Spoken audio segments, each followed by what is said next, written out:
Irmãos, eu queria que vocês abrissem a Bíblia de vocês em João 16, versículo 23 e 24. O tema de hoje que a gente vai trabalhar é vida de oração, mas em cima do nosso tema do mês, que é vivendo com propósito. Essa decoração linda que o pessoal organizou. Amém? Quem achou aí vai dando um aleluia, um glória a Deus aí.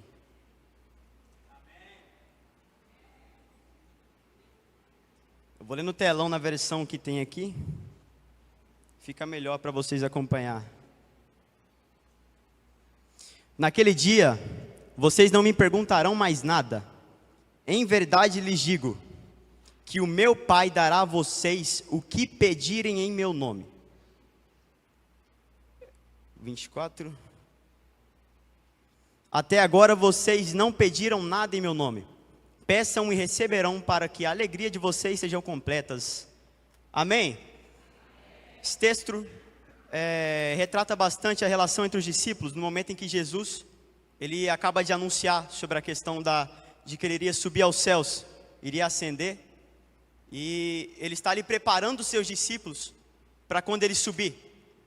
Um pouquinho antes, se vocês forem pegar no texto, ele está explicando como serão difíceis os dias deles sem Jesus e que eles teriam que orar. Enquanto os discípulos estavam com Jesus, eles não jejuavam, porque eles estavam com Jesus, eles estavam com o próprio Deus. Mas quando eles subissem, eles teriam que dobrar o joelho e pedir a Deus e clamar por tudo aqui na terra. E eu queria trazer uma pergunta para vocês, baseada em cima desse tema, é o porquê que você ora. Qual o motivo da sua oração? Olha para esse irmão do seu lado. Ô pastor, não é por nada não, mas eu sempre sonhei em fazer isso, cara. Olha para esse irmão que está do seu lado e pergunta para ele, o porquê que você ora?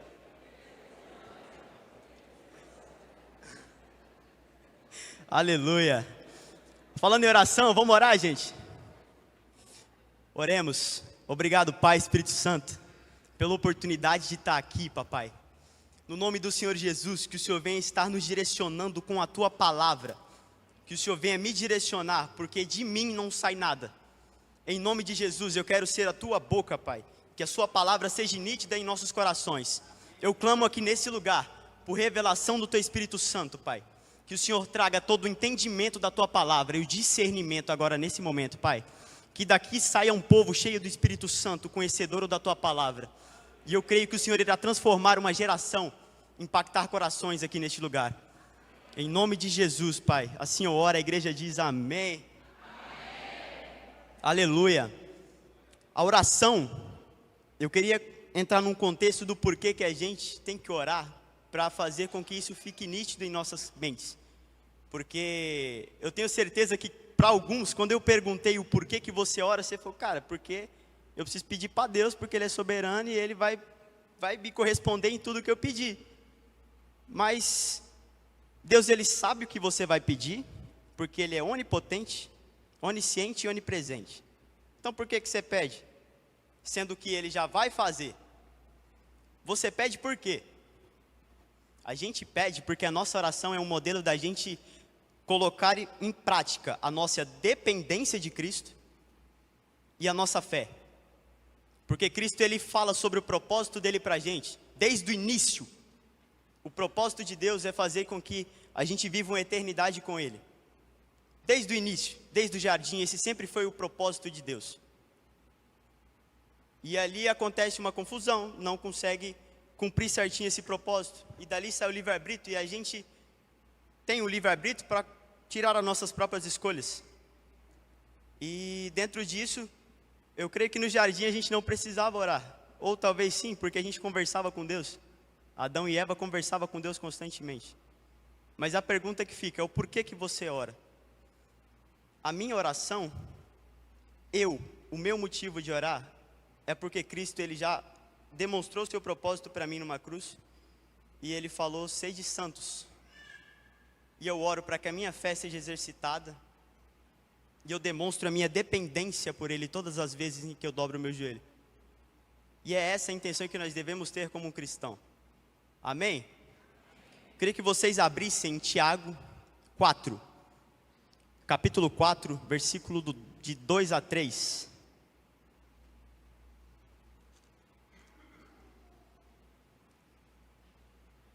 Você que não está com Bíblia aí, olha nesse irmão aí. Já dá aquela pescoçada na Bíblia dele aí. Tiago 4, do 2 ao 3. Amém? Na versão do telão está assim: vocês cobiçam coisas, mas não têm. Matam e invejam, mas não conseguem obter o que desejam. Vivem lutando e fazendo guerras, mas não têm. Porque não pedem? Pedem, mas não recebem. Porque pedem com más intenções, com o fim de gastar nos seus prazeres. Amém? Essa declaração de Tiago, em que ele fala sobre a questão da cobiça, da gente pegar coisas que... a gente pede coisas para o nosso favor. A gente tem que ter uma coisa na nossa cabeça. Aqui na terra, o nosso propósito é cumprir a vontade dele, não a nossa. A vontade dele deve estar acima da nossa vontade, da minha vontade. A vontade dele deve prevalecer. Então a gente tem que seguir à risca sobre essa questão de levarmos a vontade dele a sério. Ele fala aqui sobre cobiçar, aquelas pessoas em que querem, mas não conseguem, ou matam, invejam o que as pessoas têm. A gente tem que seguir alinhado totalmente com a vontade dele. A gente tem que ter um entendimento do que é seguir a vontade do Senhor. Eu vou contar um breve testemunho, coisa breve que aconteceu comigo. Recentemente, Deus usou um grande homem de Deus, recentemente, ano passado, no final. Usou um grande homem de Deus para falar comigo. E ele começou a falar coisas ao meu coração e ao meu respeito, em que eram verdades, e coisas em que eu nunca imaginava que um ser humano podia dizer, porque era realmente Deus falando comigo naquele momento. E ele começou a falar coisas do meu cotidiano, cara. Eu falei, cara, esse cara, meu Deus do céu, se ele falou isso, é Deus. O cara nunca tinha me visto na vida, um grande homem, um homem de Deus assim, extraordinário. E uma das coisas em que ele me revelou era que ele iria transformar a minha família, iria renovar a minha casa, e confirmou o meu chamado pastoral. Aleluia! E ele confirmou isso no meu coração. Deus me entregou isso em 2021, e ele confirmou isso no meu coração ano passado, e desde então ele tem ministrado ao meu coração de uma forma extraordinária. Mas uma das coisas em que ele me falou, logo após ele ter revelado uma série de coisas sobre mim, foi: Deus vai te entregar tudo isso, mas você tem que seguir firme na palavra, não se desviar, seguir no caminho em que Ele tem preparado para você e firmar na palavra de Deus. E nesse decorrer eu percebi muitas coisas, porque houve ali um conflito de vontades. Porque se for pegar eu, um jovem, tenho 15 anos de idade, cara, ser pastor, muitos olham, cara, você é louco, pastor? É a vontade que Deus tem para mim, e é a vontade em que eu vou seguir, porque Ele tem o melhor para mim, e eu creio nisso, e Ele tem o melhor para vocês. Então se Ele entregou um propósito para vocês, vocês podem ter certeza que Ele vai ser fiel o suficiente para cumprir, mas Ele precisa em que você seja fiel para seguir o caminho correto para você receber. Amém? Eu queria que vocês abrissem Mateus 26, 39 ao 42. A gente vai dar uma rodada na Bíblia legal hoje.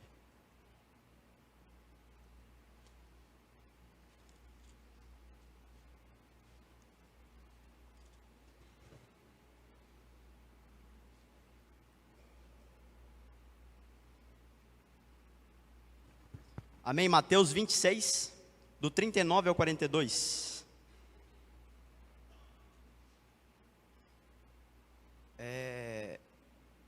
Indo um pouco mais adiante, prostou-se com o rosto em terra e orou: Meu pai, se for possível, afasta-te de mim este cálice.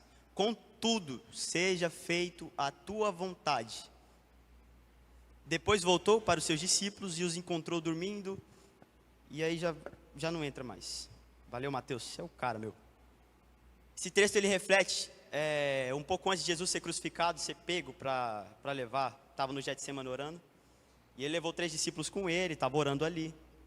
E nesse momento, Jesus, ele pede para que Deus, se pudesse, que tirasse dele o sofrimento da cruz. E o que eu tenho entendimento disso é porque Jesus, por mais dele sendo todo soberano, onipotente, onisciente, onipresente, por mais dele sendo Deus em que sabe de tudo e de todos, ele pediu para que Deus tirasse, se fosse possível. Deus, aciona um plano B para que eu não possa enfrentar a cruz, para que eu não possa enfrentar o sofrimento. Acione. Contudo, seja feita a tua vontade, não a minha. Jesus falou isso. Eu acho que eu não preciso citar mais um outro exemplo maior dentro da Bíblia do que foi Jesus pedindo para Deus tirar o cálice dele mesmo. O cálice representado na Bíblia, desde os profetas do Antigo Testamento, significa a ira de Deus. Vocês irão beber a ira do Senhor. E ele fala disso desde dos profetas até o Gênesis, de Gênesis a Apocalipse. Se vocês forem pegar, vocês sempre vão ver isso na Bíblia. Vocês irão beber meu cálice de ira.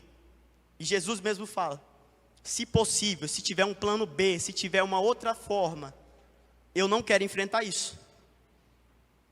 Mas seja feita a tua vontade, não a minha.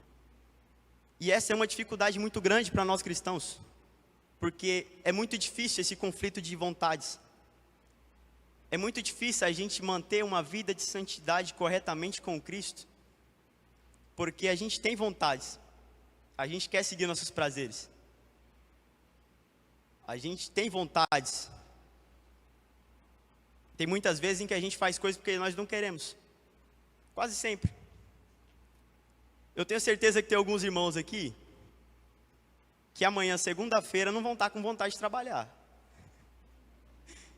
Talvez vou me encaixar nisso.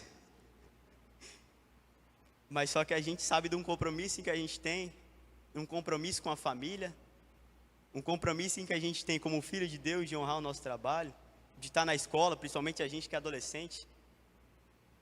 Uma das coisas em que eu tenho prestado muita atenção é sobre essa questão de escola, de viver o evangelho fora da igreja. Cristo Jesus, ele é maravilhoso. Quando ele ministrou muito ao meu coração logo depois da minha conversão, porque eu não tinha muitas pessoas, tipo assim, que eu andasse do lado em que me levassem para frente como um cristão. Eu retrocedia, na verdade. E ele foi começando a colocar pessoas e alinhando o propósito com pessoas em que iam para frente com Jesus.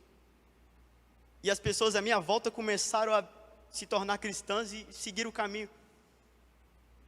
E aconteceu essa semana, testemunho meu e de uma jovem aí abençoada de Deus, em que tinha conhecido uma jovem um tempo atrás. E aí ela frequentou a igreja com a gente algumas vezes. E ela não tinha afinidade comigo. E ela chegou na escola para mim. E ela chegou e me falou bem assim: Marcos, eu não sei o que fazer. Eu não tenho ninguém na escola em que eu possa contar isso. Talvez eu até possa contar, mas não vai me ajudar. Mas eu queria contar isso para você. E eu falei amém. E ela me contou umas situações que estavam acontecendo na família dela e que estava acontecendo com ela, e que a família dela estava sendo totalmente destruída. Ela chegou ao ponto de querer até se matar. E aí eu falei, não, vamos orar por isso. Orei pela vida dela, a gente orou pela família dela. E aí a gente não tinha uma afinidade muito grande e tal. E a gente orou junto ali. E por um grande tempo ela chegava para mim e falava, aconteceu isso e isso, e eu quis fazer isso, eu quis me matar, eu quis fazer tal coisa. E aí eu me lembrei da oração e tal. Eu falei, amém, glória a Deus por isso. E aí eu recebo a notícia, um dia desses aí, que a família dessa jovem se reconciliou. Chegou com um sorriso enorme assim. Muito obrigado pela sua oração, por você ter me ouvido. Vocês não sabem o quanto eu fiquei grato por isso. Porque a gente, como filhos de Deus, é o nosso trabalho interceder pelas pessoas. Se você não está resplandecendo Cristo no seu trabalho, se você não está resplandecendo Cristo, se você não está sendo um filho de Deus na sua escola, se você não vê a sua escola como um campo missionário para trazer pessoas para Jesus, você está vivendo errado. Vou ser bem sincero. A gente tem que transparecer Cristo onde a gente está. Amém? Queria que vocês abrissem a Bíblia de vocês agora. Tiago 13, Tiago 5, do 13 ao 16.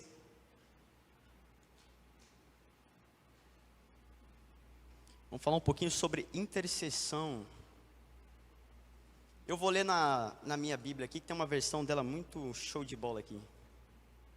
Amém? Tiago 5, 13 ao 16.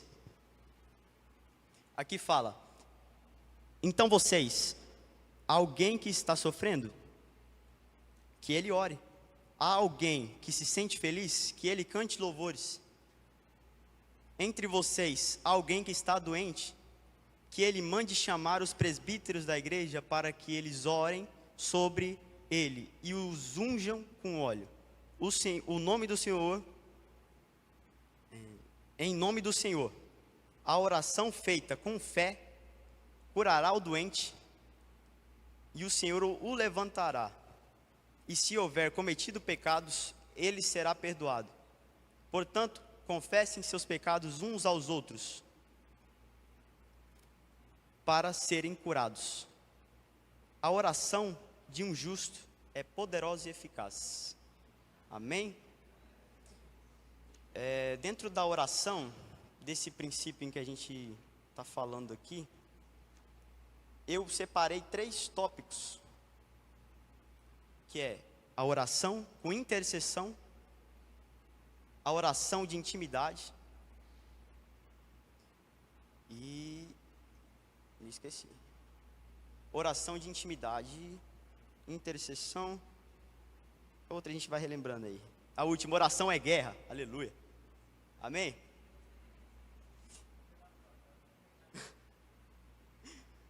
Oração com intercessão. Irmãos, eu queria citar um pouquinho aqui sobre Moisés. Alguns de vocês já devem ter lido e conhecem a história de Moisés. Moisés é um homem que libertou o povo das mãos do faraó no Egito. E uma das coisas que chamou muita atenção nele foi enquanto ele subiu ao monte para receber de Deus os 10 mandamentos. Foi algo que mexeu bastante comigo e explodiu a minha mente de um jeito extraordinário. Moisés, enquanto ele estava recebendo os 10 mandamentos, enquanto ele estava no monte orando por 40 dias e 40 noites, o povo estava idolatrando um bezerro. Se vocês forem ver em Salmos 106, não me recordo o versículo, Davi fala que o povo trocou a presença de Deus, trocou Deus por um boi que come grama, come capim, come mato. E quem sai perdendo aí, eu não preciso nem falar que foi o povo de Israel, né, gente? Mas o que acontece? Enquanto esse povo estava adorando um bezerro de ouro lá embaixo, Moisés estava lá em cima intercedendo. Estava posicionado como um homem de Deus mesmo, um grande profeta. Estava intercedendo pelo povo. E Deus ele fala para Moisés: Moisés, eu posso acabar com todo mundo aqui, só ficar você, e a gente reconstitui o povo de novo. E eu vou falar bem a verdade, se fosse eu, talvez eu aceitava. E aí, Moisés fala: lembra da promessa em que você fez para os teus antepassados? Deus ele tinha feito uma promessa com Abraão: vou fazer de você uma nação, você será pai de multidões. Deus ele precisava só de um para cumprir isso. Ele precisava só de Moisés. Moisés era um descendente. Se ele pegasse Moisés e fizesse uma geração através daquele povo, ia dar na mesma coisa. Mas Moisés clamou. Ele falou bem assim: não faz isso com o meu povo. Lembra da promessa que você fez a Abraão e aos teus antepassados. Eu queria ressaltar isso sobre a questão da intercessão. A gente, como filhos de Deus, é necessário que a gente interceda uns pelos outros. É necessário que a gente dobre o joelho uns pelos outros e ore pela vida uns dos outros. É necessário de quando estiver um aflito, ore por ele. Se estiver alguém que está sofrendo, estiver alguém que está doente, ore. Coloca-las nas mãos do Senhor. A gente não tem força alguma como seres humanos. Mas o Senhor é o Deus que pode todas as coisas. Então você tem que botar o joelho no chão e orar. Ore pelo seu irmão, entregue nas mãos do Senhor. Coloque a vida dele em oração. Coloque a vida dele nas suas orações e ore pela vida dele. Amém? Oração é guerra. Oh, aleluia. Queria citar aqui um texto de Daniel. A gente vai rodar bem na Bíblia hoje. Abra aí em Daniel 10, do 9 ao 21. A gente recapitulou essa parte da gente ter uma vida de intercessão pelas pessoas, interceder por elas. E isso bate muito com o nosso propósito de vida, porque Deus ele entrega um propósito para a gente. E a nossa missão aqui é trazer pessoas para Cristo. A gente como convertido, a nossa missão é levar pessoas para que conheçam o Evangelho. E uma das formas da gente cumprir o propósito de Deus e a vontade dEle, é a gente estando alinhado com a vontade de Deus. A vontade de Deus, sem a nossa vontade, não vale de nada. E a nossa vontade, sem ser a vontade de Deus, também não vale. Mas quando a gente alinha a vontade de Deus com a nossa vontade, mesmo que não seja a nossa vontade, mas a gente se submete a ela, o extraordinário acontece. E eu vejo um exemplo muito grande de Daniel. Daniel recebe uma visão e ele pede para Deus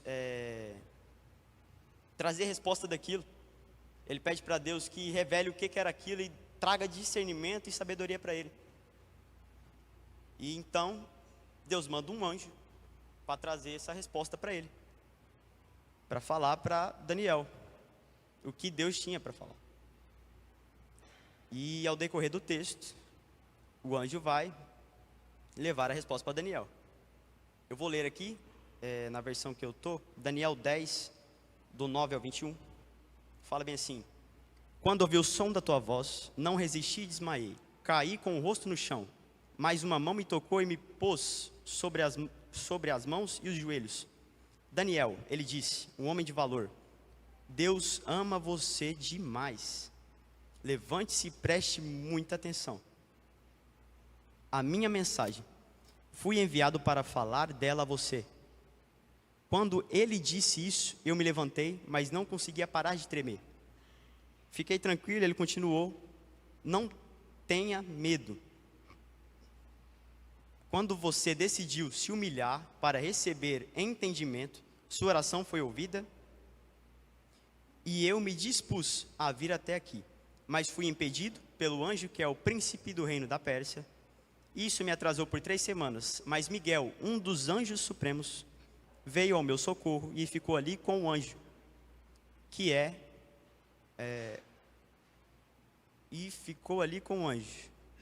com o príncipe da Pérsia.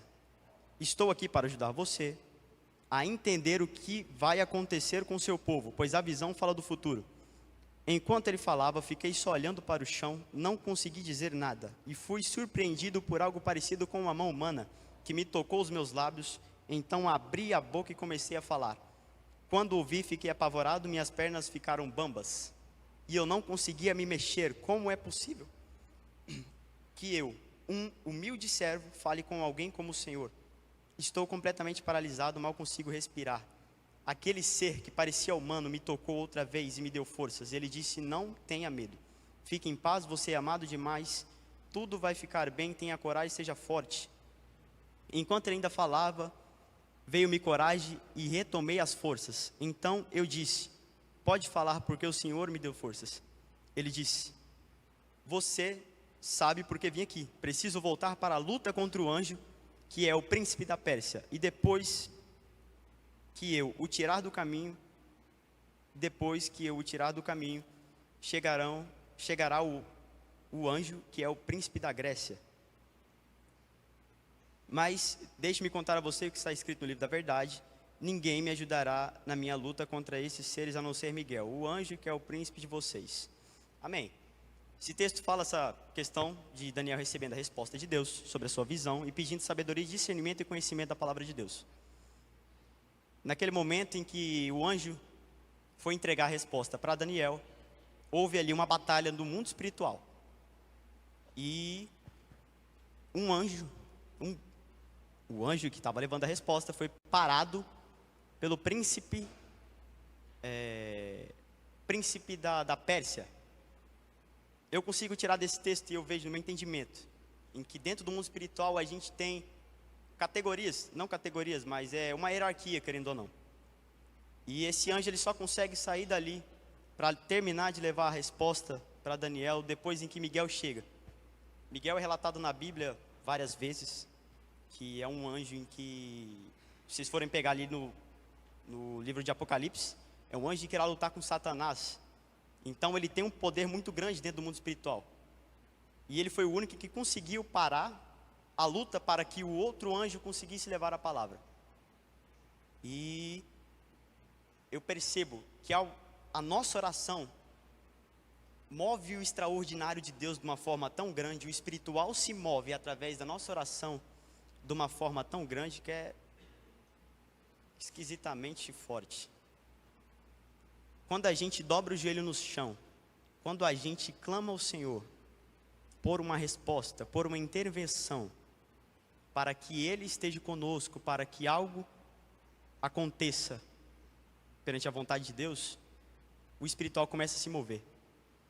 E eu vejo ali, alguns de vocês devem ter percebido, que o anjo fala: sua oração foi ouvida e eu me dispus a vir até aqui. A oração tem muito poder, irmãos, você não tem ideia disso. Deus ele move o espiritual para que a vontade dele seja cumprida na sua vida. Ele trabalha o espiritual e ele trabalha a mão dele por onde for necessário para fazer com que tudo aconteça perante a vontade dele. E a oração, ela é guerra. É guerra. É guerra espiritual, é guerra em tudo quanto é lugar. Eu percebo isso mesmo no propósito que a gente está fazendo. É muito difícil a gente se manter em oração, a gente se manter, porque dá vontade de sair, dá, porque é difícil manter ali todo dia os horários, é complicado, quem está fazendo sabe, mas é tudo para a honra e glória do reino de Jesus, e a gente busca a vontade dele, e a gente busca fazer a vontade dele. Tenho certeza que tem irmãos que não queria fazer 21 dias de propósito, não, eu mesmo não queria não, mas é o necessário, a gente precisa estar ali intercedendo, a gente precisa estar pedindo a intervenção de Deus. Não tem como Deus fazer algo, não tem como Deus mover o extraordinário se a gente ficar parado. Não tem como Deus trabalhar, não tem como Deus mover a mão dele se não tiver oração, se não tiver joelho no chão, se a gente não se prostrar, se a gente não pedir. Uma frase em que Chechel me disse uma vez, em que a gente estava na rede, e a gente estava discutindo sobre um tema de oração, e ele comentou bem assim: não tem como um pai saber o que um filho quer sem que ele diga. A gente tem total liberdade para falar para Deus aquilo em que a gente almeja, e Ele fala para a gente, Ele responde. Já tive algumas experiências com oração, do quanto a oração é poderosa e do quanto Deus trabalhou na minha vida através de oração. E só quem já viveu sabe o que é o extraordinário de Deus, Ele intervindo, a intervenção de Deus. Amém? Oração e intimidade. Glória a Deus. Eu queria que vocês abrissem agora em Ezequiel 47, do 3 ao 7.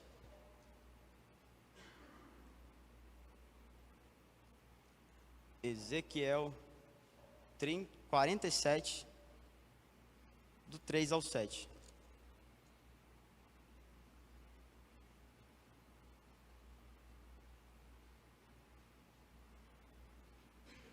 Amém? Aqui fala: ele caminhou para o leste com uma linha de medir e mediu 500 metros, ou em outras versões vai estar falando 1000 côvados, igual a 500 metros. Levando-me pela água que dava no tornozelo, mediu mais 500 metros. Levando-me pela água que dava no joelho, mediu mais 500 metros. Levando-me pela água que dava na cintura, ele mediu mais 500 metros, e essa água já era um rio, em que eu não conseguia atravessar a pé. Só era possível cruzá-lo a nado.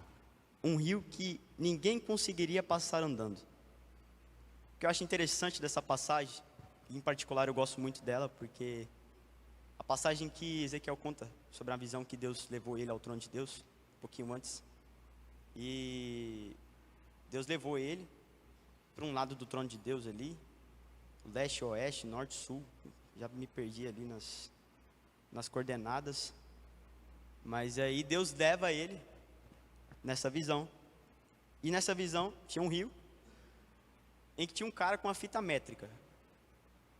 Eu não sei como é que Ezequiel interpretou isso na época, eu não sei como é que os escritores, arqueólogos tiraram isso da palavra de Deus e colocaram aqui também, mas só que era uma fita métrica, e ele media 1000 côvados, nas NVI mais tradicionais aí, que é igual a 500 metros, e ele falou que ele mediu 500 metros e a água batia no tornozelo, e ele mediu mais 500, a água estava no joelho, mais 500, e a água estava na cintura, e quando ele mediu mais 500 metros e ele foi aprofundando dentro daquele rio, a água já cobria a cabeça dele, era um rio em que ele só conseguia nadar por braçadas.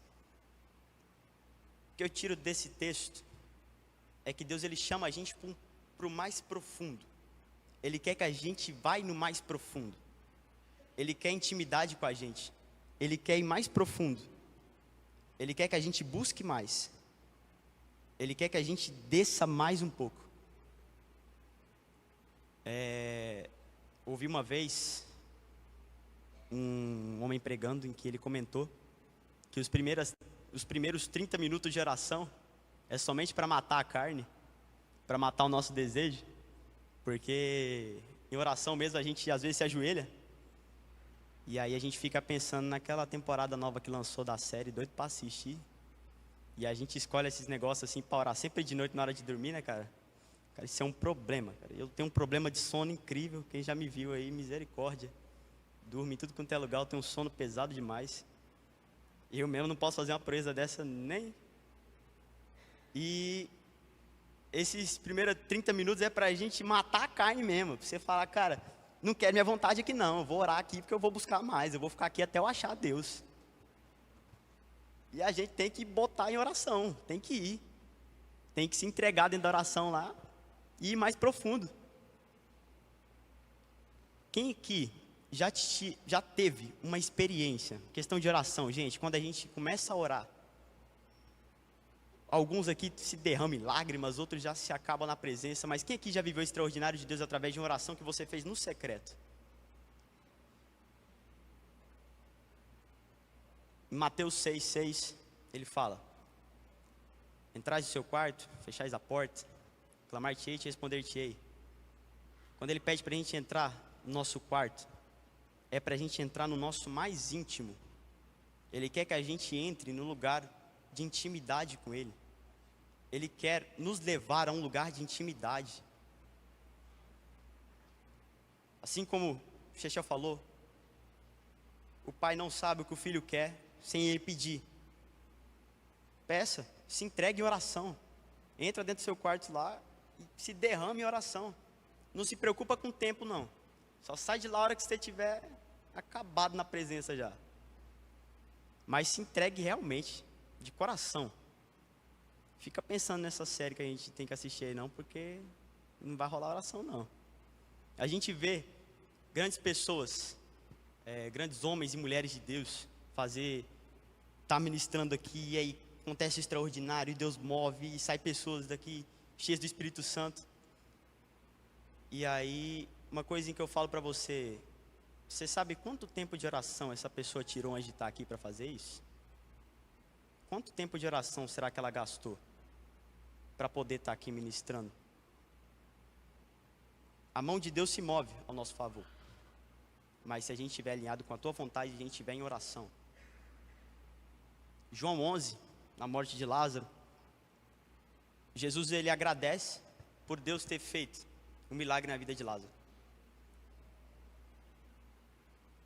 Se Deus agradece, o que é que nós não precisamos agradecer? A gente tem que levantar a glória mesmo.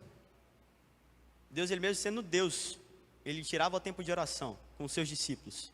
Levava os discípulos para o monte, levava, orava, tirava o tempo de oração.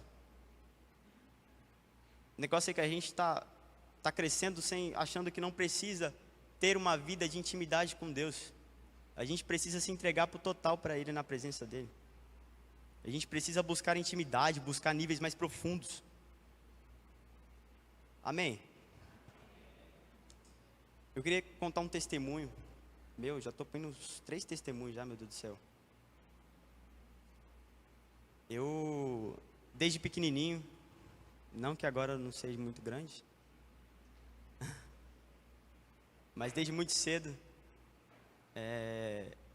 Deus ele mas ele me deu um dom muito grande, que eu agradeço muito a Deus por isso, que é o dom de comunicação. Eu consigo me comunicar muito fácil com algumas pessoas. Eu consigo chegar e me comunicar com qualquer tipo de pessoa e a gente cria um papo e uma amizade ali, uma conversa na hora.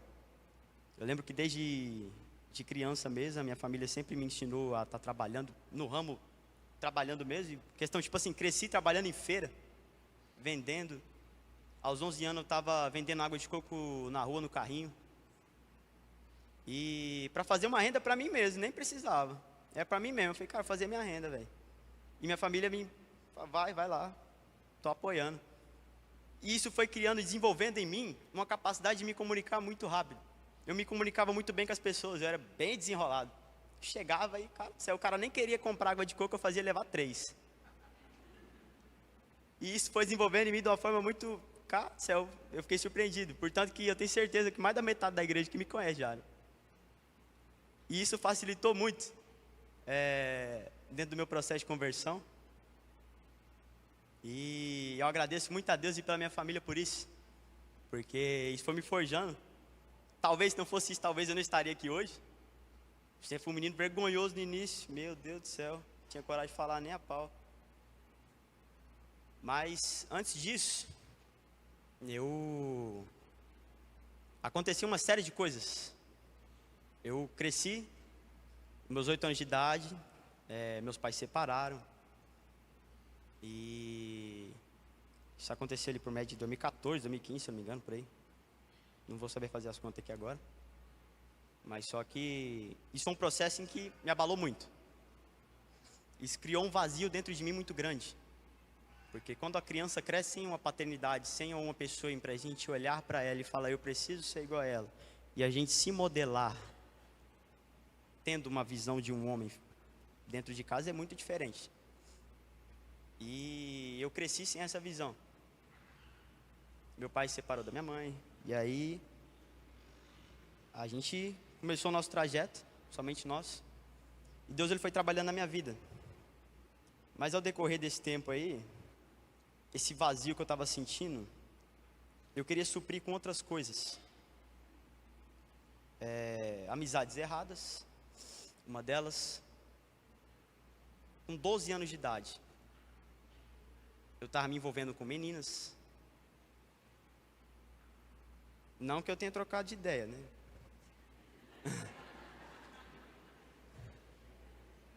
Mas só que 12 anos de idade já era problema, cara. Já aprontava muito. E Deus ele foi trabalhando isso na minha vida. E hoje é o dia dos pais. Com certeza todo mundo já ouviu isso aqui hoje. Teve a apresentação linda dessas crianças aqui. Bênção de Deus pura. E é difícil. É complicado a gente poder crescer sem uma paternidade. Hoje eu tenho um entendimento. Deus ele me transformou isso em mim. Eu tenho a minha amizade com meu pai é tranquila, graças a Deus. Eu e ele, a gente se relaciona bem. E eu agradeço muito a Deus por isso, pelo pai que eu tenho. Hoje eu tenho um entendimento de que eu não posso ter um pai melhor do mundo do que eu já tenho. Vocês filhos que estão aqui, filhas, que talvez não possa ter oportunidade de ter seu pai aqui do lado, agradecendo a Deus, louvando ao Senhor, bota em oração. Quando Deus ele falou para mim que ia restaurar minha família, eu criei com todo o coração. E Ele me falou, não vai sobrar um. Eu vou pegar todo mundo da tua família. Eu falei, aleluia. E eu comecei a botar isso em oração. E Deus tem trabalhado extraordinário através disso. E como filho, Deus, e como eu como filho, Deus tem resplandecido o amor dele. Eu consegui liberar perdão, tanto para o meu pai, tanto para a minha família. E a minha relação com ele é muito boa, graças a Deus. E para já ir finalizando, né, a equipe de louvor pode vir. Eu agradeço muito a Deus de verdade. Deus ele tem permitido que eu seguisse nos caminhos dele, assim como ele me prometeu. E ele tem cumprido as promessas dele em que ele me fez. E o propósito dele tem se cumprido na minha vida. Mas tudo isso através da oração e a entrega. Eu costumo dizer que a oração é uma forma da gente demonstrar toda a nossa dependência, toda a nossa devoção e dependência a Cristo, a gente entrega no momento de oração. E a gente tem que buscar criar um povo em que busca tempo de oração, tempo de qualidade com Deus. Uma coisa que eu ouvi um tempo atrás é que Deus ele não rejeita um coração quebrantado na tua presença. Deus ele não rejeita uma pessoa em que quer realmente buscar a presença de Deus e se entrega de verdade. Eu desafio vocês a vocês começarem a ter uma vida de oração com firmeza, com constância. Não é orar 2 vezes, 3 vezes na semana e parar. Separa um tempo do seu dia, irmão. Mostra a sua dependência para Deus. Fala, Deus, eu sou totalmente dependente de Ti e eu preciso de Você em todos os momentos da minha vida, no meu dia. Mostra isso. Se derrama na presença dEle. Se derrama de verdade. Eu agradeço muito a Deus pelo que Ele tem feito comigo dentro de tempo de oração e de secreto. Deus ele mexeu extraordinário comigo de uma forma extraordinária. Amém, irmãos?